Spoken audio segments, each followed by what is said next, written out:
The Large Hadron Collider. It's a massive, beautiful piece of human ingenuity, engineering, and... Wait a minute, that's not the LHC. This is the LHC.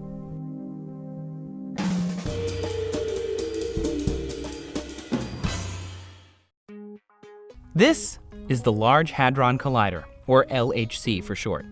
It's a 27-kilometer particle accelerator sitting under the border of France and Switzerland. It's an atom smasher, the biggest in the world, designed and built by thousands of engineers, scientists, and mathematicians from across our tiny planet with the goal of helping other scientists learn about things of incredibly small size by smashing them together. These smashings are called collisions. This is really all they're interested in. Yeah. They're interested in collisions, collisions, collisions. That's Mike Lamont. He's the operations group leader working on the LHC. It's his job to run beam.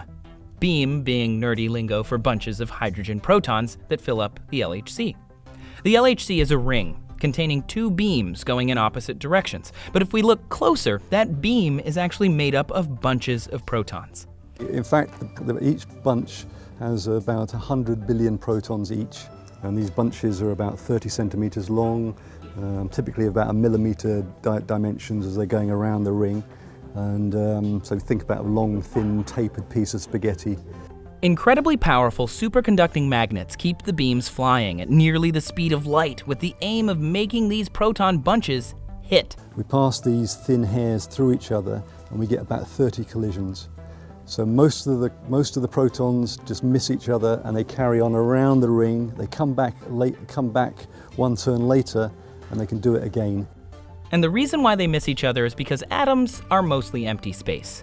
So getting them to collide is incredibly difficult. It would be like standing 10 kilometers apart and trying to shoot two needle-thin arrows at each other so they hit halfway. So the key is to do this a lot. The target this year, just to put it in context, is about 800 million collisions a second. So we really we have to work hard to get that rate. Hundreds of millions per second is insane. Imagine trying to control a proton traveling at nearly the speed of light. To keep the bunches on track, the LHC uses dipole magnets, or two magnets.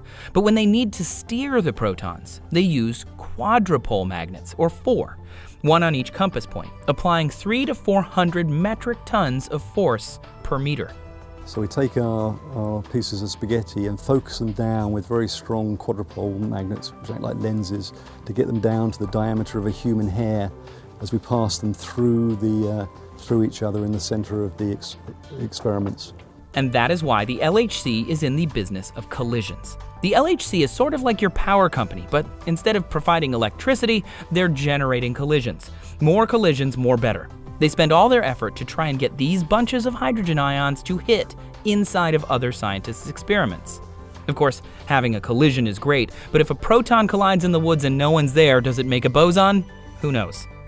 The scientists still have to be watching at just the right fraction of a second to discover a new particle. That's where these experiments come in. They sit on the LHC ring at collision points, and they're probably what you think of when you hear Large Hadron Collider. The famous ones are ATLAS and CMS, which spotted the famous Higgs boson back in 2013. It's called CMS, compact muon solenoid. However, it really is not compact. It's a relative term. As you can see, nothing of that size is compact.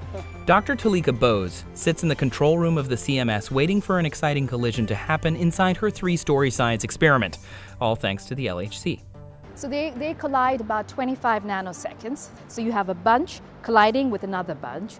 You may have a proton here and a proton here, which has a hard, what we call scattering, a hard event, and out of that comes out a whole mess of particles. This is what she's talking about. When two protons collide, it looks like this. To you and me, this may look like a whole mess of particle parts, but to Dr. Bose, this mess can actually tell you what's inside a proton. There are two important pieces of information that we get from this. One is whether it's curving this way or if it's curving that way. That tells us whether it's positively charged or negatively charged. And then how large is the radius of curvature? Because it could be curving like this, or it could be curving in a much larger radius. And this has a direct relationship with essentially what the velocity and consequently what the momentum of the particle is. And this is why the LHC is awesome. Dr. Bose is basically watching millions of proton car crashes in order to reverse engineer the automobile.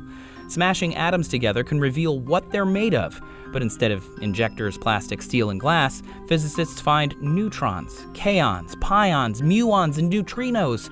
By the way, physicists call particles that are made of these things hadrons, hence the name Large Hadron Collider. Proton collisions like these help physicists reveal exactly what these tiny structures that make up our universe are made of. The technology is super advanced, but the science is the same as it's always been. We simply break things apart, hoping to understand how they tick. Before we went to the Large Hadron Collider in Geneva, we were on top of planet Earth, 800 miles from the North Pole at the Svalbard Global Seed Vault. To find out what awesome science we were doing there, check out this video. You know, this is quite simply a hole in the mountain. In there, you have actually 13,000 years history of agriculture.